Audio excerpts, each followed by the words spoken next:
शरीर में गांठ पड़ गई, गठान हो गई हो, शरीर के किसी भी अंग में अगर गांठ पड़ी है और उसका जांच करवाने का डॉक्टर ने बोला है और जांच करवाने के लिए आप जा रहे हैं, बेले का फल, बेलपत्री का जो फल होता है वो फल सूख गया हो, जिसको हमारे यहाँ नवरात्रि का यज्ञ होता है या शिव जी का यज्ञ होता है या अन्य यज्ञ होते हैं तो बेल के फल की आहुति भी दी जाती है।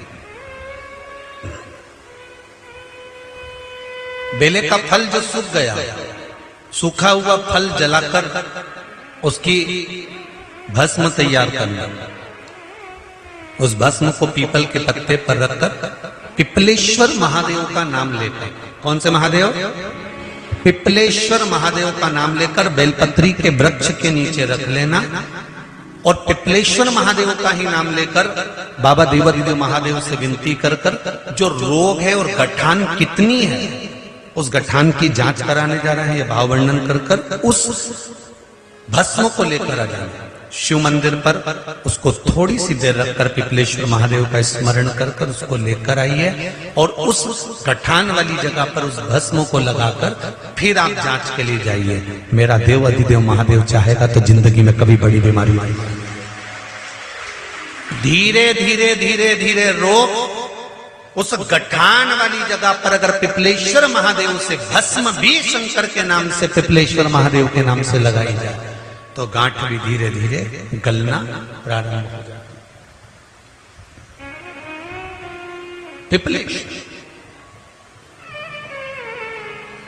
कौन है? पिपलेश्वर महादेव।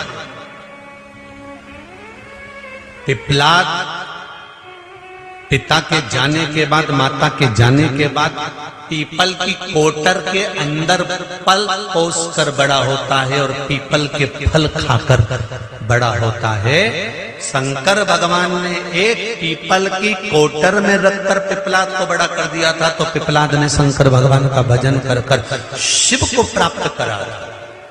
तो शंकर भगवान ने जब पिपलाद को दर्शन दिया था तो पिपलेश्वर महादेव शिव जी का नाम हुआ था। पिपलाद ने कहा था, भोलेनाथ मेरे दुख की घड़ी में आप खड़े हुए हो और मुझे सुख का भान कराया है। जब व्यक्ति के जीवन में बहुत भारी रोग हो और बहुत तकलीफ में हो तो मेरा पिपलेश्वर महादेव उसके हर क्षण सामने खड़ा हो, तो वो पिपलेश्वर महादेव के रूप में खड़ा हो।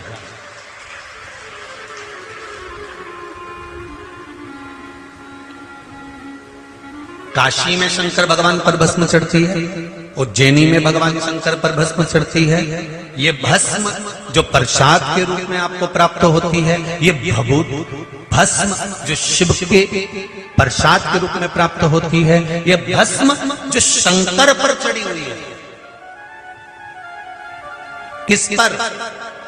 शंकर पर। ये भस्म कोई साधारण नहीं है।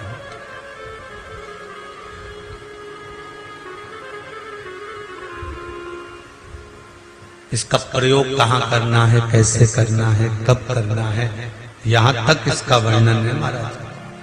पहले की कथाओं में भी इसका वर्णन किया गया कि हम जो मस्तक पर भस्म धारण करते हैं, त्रिपुंड धारण करते हैं, कंठ पर भस्म लगाते हैं, भुजाओं पर भस्म लगाते हैं, कलाइयों पर भस्म लगाते हैं, हृदय पर भस्म लगाते हैं, कर्णों पर भस्म लगाते हैं।